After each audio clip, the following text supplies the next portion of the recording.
So, we are a couple of days removed from the debut of the Wyatt 6, and everybody loved it, which I like. I mean, there's a few people that don't, and more power to you. Of course, some people have taken it over the line, but it got me thinking, what are the best surprise WWE debuts? The one that makes you go, oh my gosh, I can't believe that happened. So I took a bunch of my favorites, and I'm going to rank them. Now, will we have all of them? No, the video would be over an hour long. Although maybe we'll do that one day. You got to tell me in the comments. But we shall start with the number 10, because it's YouTube. Everyone loves number 10, and I couldn't leave this one out, even though in hindsight, it kind of makes me a bit sad. We go back to 2014 and the Survivor Series, and we're talking about Sting. Now, if you've watched any of my videos, you know that I love Sting. And I mean this literally. I'm in love with Steve Borden. I just think he's wonderful. And everything he did in AEW over the last, 3-4 years, whatever it was even better. And actually, if we were talking about debuts overall in terms of all of wrestling, we focused in on WWE here. I would put his AEW one as well. I can't remember when that was. But it was during the Dynamite when the pandemic was still on. So they were in Daly's place and they didn't have the place filled at all. They probably had 1,000 people max, and it sounded like there was 10,000 people there, because that is the power of Sting. Now again, when you do go back and watch his WWE run, no, it's not great because they did not treat him in the right way. Of course, he should have beaten Triple H at WrestleMania. And it's very sad, the stuff with Seth Rollins at Night of Champions. It just puts an upsetting feeling in your tum-tum. And of course, at one point we thought that was the end of Sting's run, which was not worthy of the man and not worthy of the character. But I did go back and watch it, and along with the video game commercial, which is how this all came together, the WWE 2K15, it probably was, I can't remember, but he was a pre-order bonus, and you had that amazing video when you had his original WCW music, but there's people playing it on the violins. Man, I watched that, and I got goosebumps in my tum-tum because I'm an idiot, and then I watched him coming out at Survivor Series 2014 to confront the Authority and confront Triple H. I was like, man, this is pretty good. Not his fault, they went and ruined it after the fact, but it's just, he has a aura to him, he has an atmosphere to him. I just love the character, and even though I was more of a WWE guy, I was a WWE guy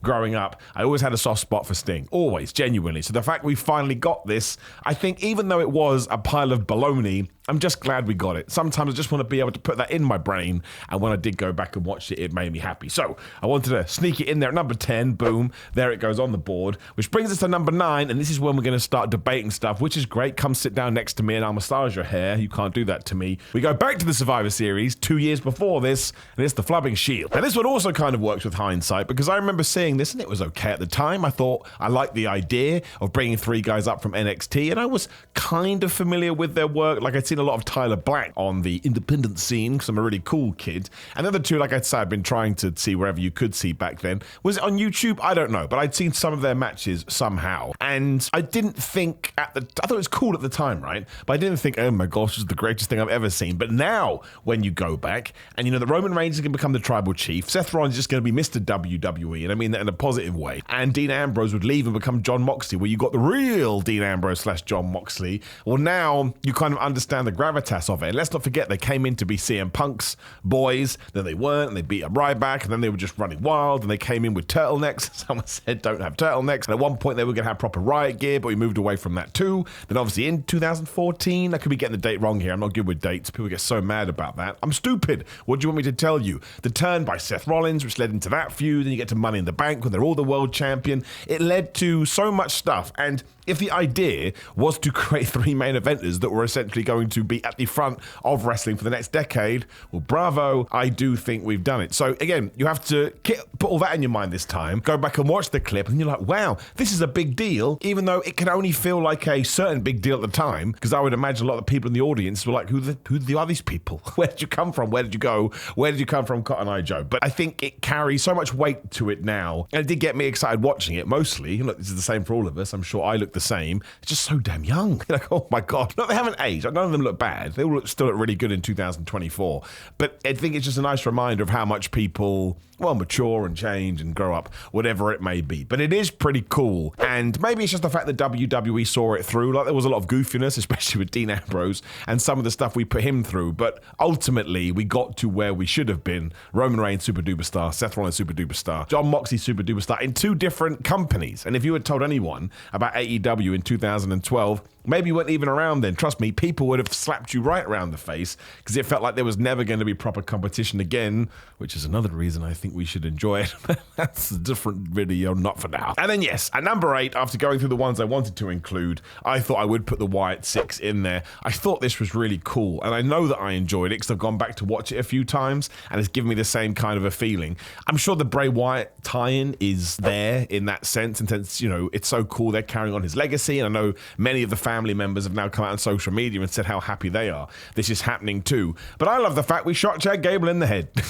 That's right. And I am now convinced, and I could be wrong. What do I know? Nothing. It looks to me like Gunther is there. I swear Braun Strowman is there too. I mean, maybe they're just meant to be lookalikes. Someone on the internet thought they called out Triple H, and I'm getting kind of excited that they may go after Chad Gable because he done bad to the Alpha Academy. They may go after Gunther because he essentially killed Giovanni Vinci. Not sure how Braun fits into that, but of course he used to be associated with the Wyatt family. So maybe we are going to get these shades of grey characters, but there's so much to dive into. And someone on social media, because people are amazing and crazy, found out that there are Chad Gable references in the QR code videos. Like, it was something like there was a CG written on a wall, and the next text was, you stopped saying thank you. You know, thank you, that Chad Gable used to do. So I only think this is going to get better throughout the weeks and months. And I suppose because we have had the PG era for so long, the fact that someone decided, no man, we're going to get freaky deaky here, and again, the blood, what looked like gunshots, instant death, how can you not get behind that in the goofy, wonderful world of pro wrestling? So yeah, this made me feel a certain way, and the big debate now is, oh, you know, WWE's changed, it's more sports based, especially with the presentation. We can't do spooky wooky, even though I think this is going to lean more over to creepy.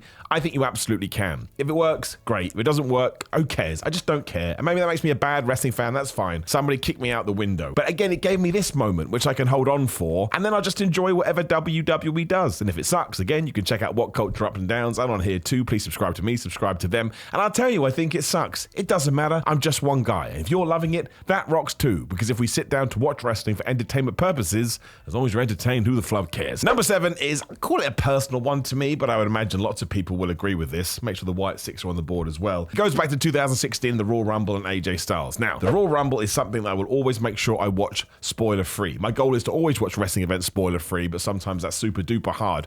But I will not turn on a phone. I will not look at a phone. If someone has died overnight, I'm not going to find out until the Royal Rumble is over. And there had been so many rumors that AJ Styles may be in the 2016 Royal Rumble. But amazingly, from who knows where, those rumors had been poo-pooed. And people were like, no, it's not going to happen, blah, blah, blah. And then he came out at number 3 or whatever the hell it was. It was number 3.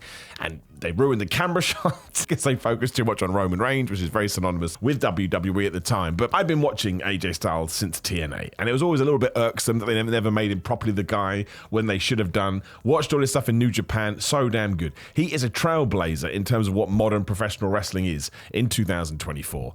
And to see him finally get his due, I suppose, after betting on himself, it was just awesome. The crowd response was awesome. Always makes me so mad that apparently Vince McMahon thought this was a fluke. So it's not a fluke, it's damn AJ Styles. But look at everything he did since. A 2-time, I believe, WWE champion, headlining in main events under 2 different regimes within WWE. That is a testament to how talented he is. And that is a testament to how his legacy will live on long after he has retired as well. And again, he's like 46, 47, I believe, at the moment. Apologies to AJ if I have whacked an extra year on there. But to be performing at the level that he is at that age, and age is just a number, of course, but it's incredible. And once again, I think it all ties in to the historical path he has left. And I remember I was watching this at house. My gosh, it was a long old time ago. But I reacted like a 9-year-old. Like, oh my gosh, I can't believe it. And that's another one that I go back and watch a lot. So yeah, I thought this one was really cool. And it was a happy moment. The one we're going to get to next, it's not happy, but it was more like, how the flub have we got here? What is going on? And again, you could argue the Sting one is like that. Whereas this one was awesome at the time, had to overcome some nonsense, but he did because he always did. Because it's AJ Styles and he's phenomenal. And of course I regret saying that. What a nerd. But yes, number 5, 2002, Monday Night Raw. It's coming to an end. Vince McMahon walks out and says, you know what? I think we need a brand new general manager here on our flagship show. And who does he bring out? Eric Bischoff. Now, this had been kept so hidden from everyone that when Eric Bischoff was being led backstage to walk out onto the stage, everyone looked at him like, what? Even the ex-WCW guys like, what? Why are you here? And you will, I don't mean this in a bad way, it's just a fact. You will never understand the animosity between the WWF and WCW unless you grew up on the Monday Night Wars. Again, I was like 3 years old or whatever the hell it was, but I still knew how bad, like, again, they went on TV, they said horrible things about each other, they did interviews, they said horrible things about each other. I'm pretty sure at one point Eric Bischoff wished death on the WWE, but because it was going to be good for business, which it was did because it created so much chatter, we made Eric Bischoff the general manager of Raw. Now, it ended with him being literally thrown into the trash, so maybe that was always the plan,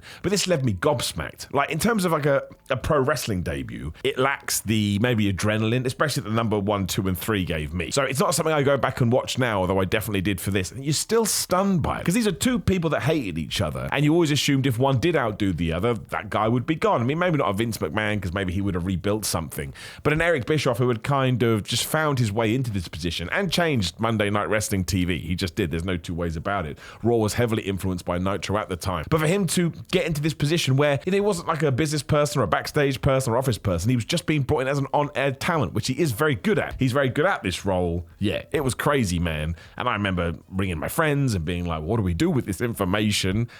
It just was. And I suppose it also drew a line under WCW to prove that we were never going back. That's why 2002 was crazy. NWO coming in, and they were meant to be like, oh man, we're going to kill the WWF. And then they just played nice. Apart from when they got into that feud with The Rock, that was attempted murder, but I haven't got a crime counter here, so we haven't got to worry about it. Number 5 goes into something that is completely sullied, if you want to follow the story through.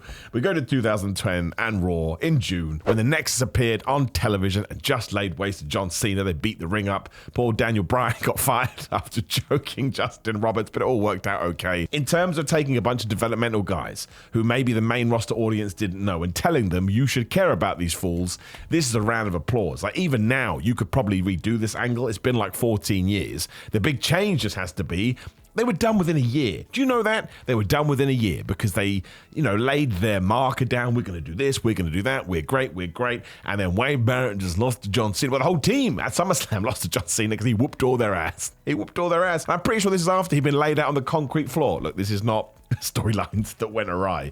It's great debut. And there was no star power here. And I don't mean that disparagingly. There just wasn't. If you were a geek like me, you recognize some of these guys. Obviously, Wade Barrett was somebody I always kept an eye on because he came from these shores.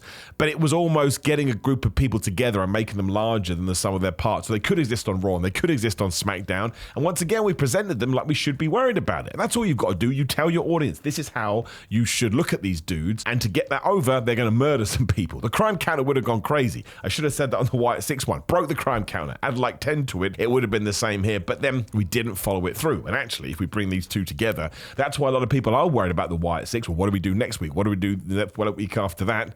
And that kind of makes me a bit of a hypocrite because I said I don't care, and I still don't. Deep down, I've grown up now. But I do remember watching the Nexus being like, oh no, this isn't working out at all. But we all move on. It's not that important. And in terms of, like I say, a cool debut and a surprise one that you can always go back to, the Nexus, it has to get a shout. It was kind of not dull WWE at the turn of the decade, it was 2010. But it needed something, right? It needed to whoop up the tuchus. And that's what this was. And we really could have created 8, 9, 10 stars, how many people were in the group. Instead, we just got Ryback. That's a joke. It just makes it very easy. Number 4, once again, we go back into my own personal tum-tum, and it's Kevin Owens. Now, not his WWE debut, which was brilliant when he confronted John Cena. I'm going back to NXT. This was in 2014, and the reason it jumps out to me is because I could not believe that Kevin Steen had been signed by WWE. Because I was a geek back then, and I was listening to podcasts and trying to dive into this outside WWE world as much as possible. And that is what every quote-unquote expert said. Oh, they'll never hire Kevin Steen. He's not that type of dude. He's not that type of guy, but he was so damn talented and he made such a name for himself. I think they had to give him a go. And of course, what did we do? Sami Zayn had been there a while. He was going to win the NXT Championship on the same day that Kevin Owens, who was his first match against? I can't remember, but I think he kicked off the show to say, hey, I'm here now.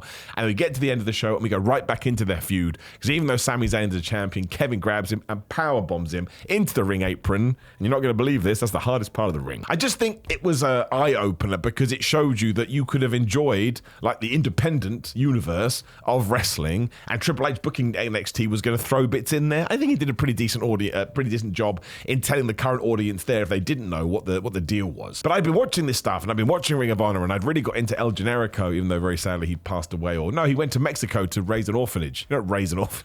to raise or whatever the hell he did. I don't know. I'm not El Generico, although I could be. But it was like two worlds coming together, which actually ties into 2024. Look what's happening with the Forbidden Door. Look what's happening with WWE and TNA. Check out my video from yesterday when we do some fantasy booking. That's always fun. And I was such a fan of Kevin Owens that for him to get this moment and then see it all the way through to here we are a decade down the line, and he is like essential when it comes to that company. He can be good guy, bad guy. He can be your champion, not your champion, a comedy dude, an angry dude. You know, he can just tick all the boxes. And honestly, I think on my personal top 10, maybe even my top 5 wrestlers ever, Kevin Owens is getting in. Maybe one day we'll do that video on here too. You just have to let me know. But it was the same deal. Load up on YouTube, watched it, and I was like, man, this was such a cool time. And NXT was new and NXT was fresh, and it felt like WWE had an edge, not Adam Copeland, because he was still retired at the time. So it will always mean something to me. And that could shift throughout the years. It could go to a number 8, maybe it goes down to a number 2. But I can't imagine it not being ranked.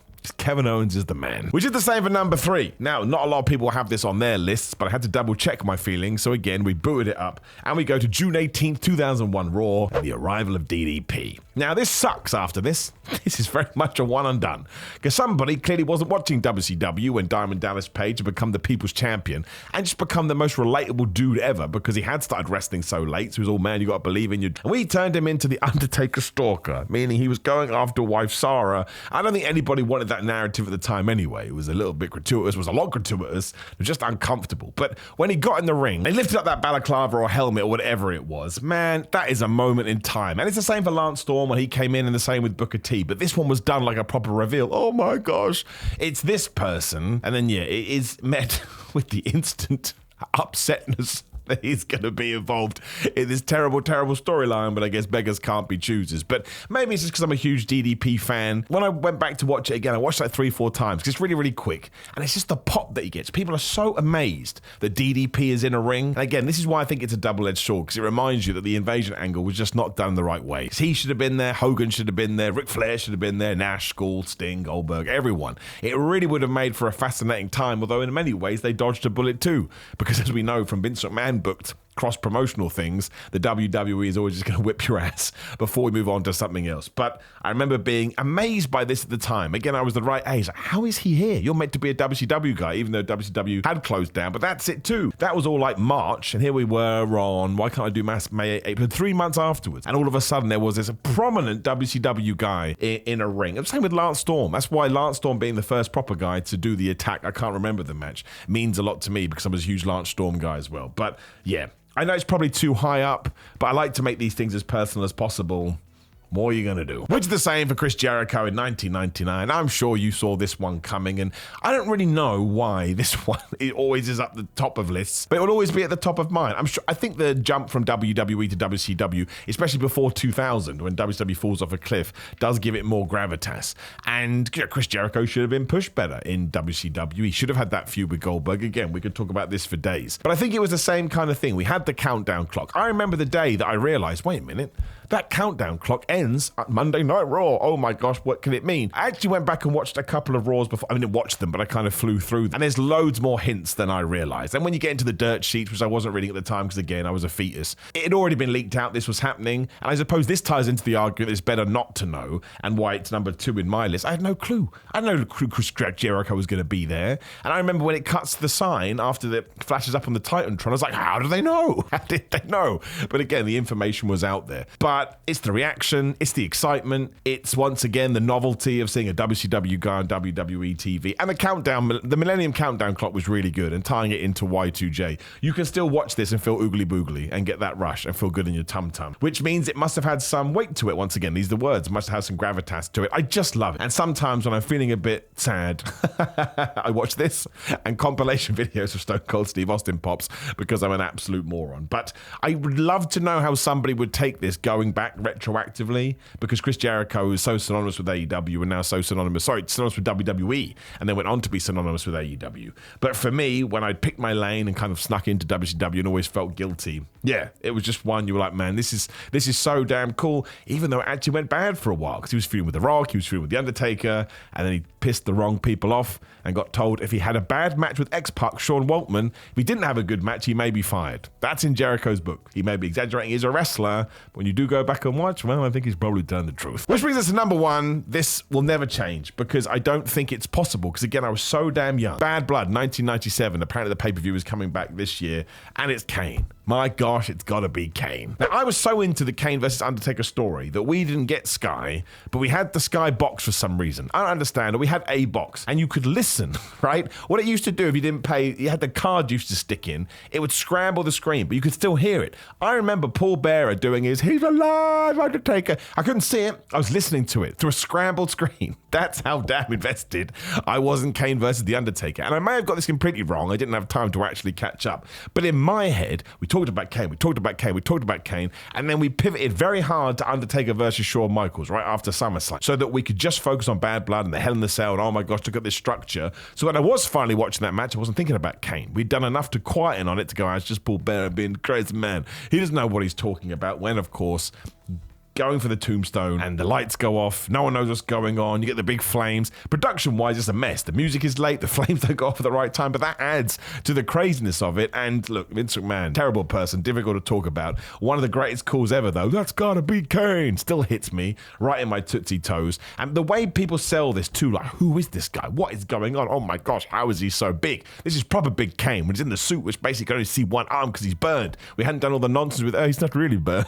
It's a lie. And the voice box, meh, that's a lie too. And then when he drops, the tombstone he gives the Undertaker ain't even that good, but it's very safe, which is how I like it. Then he just leaves, and Shawn Michaels climbs out of a pool of his own blood. 1, 2, 3. I mean, seriously, man, if you're watching that as a pay-per-view, you desperate to tune into Raw. Desperate. What is going to happen? What's he going to say? Oh my gosh, I can't believe it. So thumbs all round for this one. Like, I'd have to be 4 years old again or wherever it was. That's the only way to do it. I'd have to be an absolute child. But it was, once again, in the comments, if you have watched this after the fact, I need to know what you think about it, because maybe the first Kane you got used to was shaven-headed Kane, no mask Kane. Then you have to go back and learn this, but it was awesome, and I like the story too. People like to disparage it these days. Being chokeslammed through your Undertaker's graves. It's there anything? I do love every beat of it. I think it's wonderful. But the way that people make this out now, oh man, yeah, it's really, really deep. No, it wasn't. It's stupid. But the wrestling is that it's best when it's stupid, with lightning bolts coming out of people's hands. But yeah, Kane is going to be number one. I mean, maybe if I debut as a surprise, that will take over number one. Actually, Joe Hendry could be in this list. That was man, is he taking over the internet? Fair play to that guy. Obviously, I still hate him within the world of kayfabe. I shouldn't have said that. Let's just move on. But Kane is number one. More importantly, though, take all of these and make sure, even if you don't agree with them, take all 10 and move them around into your own list. And also in the comments when you are doing that, let me know your own 10 as well. That would be cool. So my 10 moved around, or maybe you agree, and then maybe give me your 10. And what I'll do is I'll take a few and we can do a follow-up video in a few weeks. Otherwise, please do like the video, share the video, and subscribe. Click the bell, ding, ding, notification crew. Click the video on the screen. Again, it's my TNA WWE Dream matches. If I didn't say subscribe, do that as well. Also, go to GorillaMind.com/Simon. Use code Simon, get 10% off. They have brand new products at the moment and brand new flavors. And as I always tell you, I'm still using them now, even though I can't train properly because of my stupid shoulder. And they do help. We're only talking 1-2%, but if you're into supplements, these are always the ones I'm going to pimp out to you, which is why I'm happy to be affiliated with them. Patreon.com/Simon316, Simon316 on all forms of social media, apart from TikTok, which is Simon J. Miller. Simon Miller on Cameo. Thank you very much for all the Father's Day cameos I did, personalized videos. That was super duper fun. Otherwise, it's Pro Wrestling Tees. Search for my name. Much like, we're not going to go down there again. And the same with Samson Athletics. And again, all of it helps the channel. All of it helps me, which I do appreciate. But mostly, I appreciate your time. See you soon. Goodbye.